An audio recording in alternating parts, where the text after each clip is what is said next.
For section 5.2, the first two questions are 29 and 31.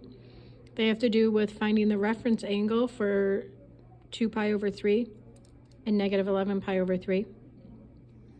Remember that reference angles are where you take an angle that's not lying currently in quadrant 1. So it's in quadrant 2, 3, or 4, and you rewrite it so it's a quadrant 1 angle. So there's 3 different formulas that you need to know based on whatever quadrant you're in. So first you look here and you determine that this angle is in quadrant 2. So you're going to use the quadrant 2 angle formula, which is pi minus whatever your angle is, 2 pi over 3. So you're going to take pi, put it over 1, get a common denominator, subtract it, and it's pi over 3. So your reference angle is pi over 3. For 31, same thing. You have to determine, first of all, what quadrant this is in. Well, first of all, this is a negative angle, so let's get it into its positive form by creating a coterminal angle. So we're going to add 2 pi to that, which would, as a common denominator, be 6 pi over 3. So that makes that negative 5 pi over 3. Still not a positive angle, so let's continue to add 2 pi, which would be negative 5 pi over 3 plus 6 pi over 3, which makes that be pi over 3, which is already in quadrant 1, and you're done. In 45 and 47, they wanted to know the sine of 3 pi over 4 and the cosine of 3 pi over 4, and they told you to use reference angles. But when I talked about doing these in class, remember I said we don't really use reference angles as we did up here. It's kind of all intuitive.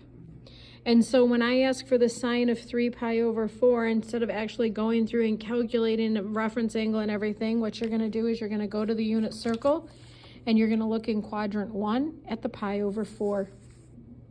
So pi over 4 in quadrant 1 is the square root of 2 over 2, square root of 2 over 2.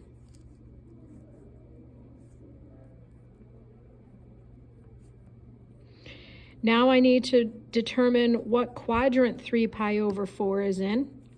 3 pi over 4 is in quadrant 2. So in quadrant 2, we know that the x value is negative and the y value is positive.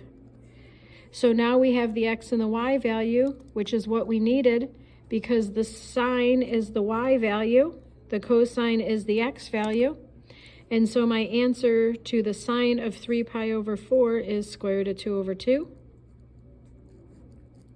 and the cosine of 3 pi over 4 is the x value, negative square root of 2 over 2. Same thing here, when we go to do the sine of 2 pi over 3 and pi over 3, you're not going to actually calculate out a reference angle. You're going to go to quadrant 1.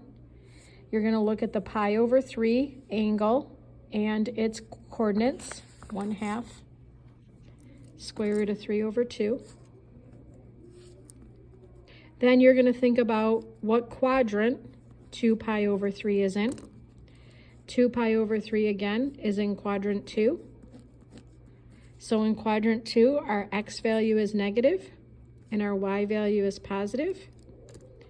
Sine is the y value of this ordered pair. Cosine is the x value of this ordered pair.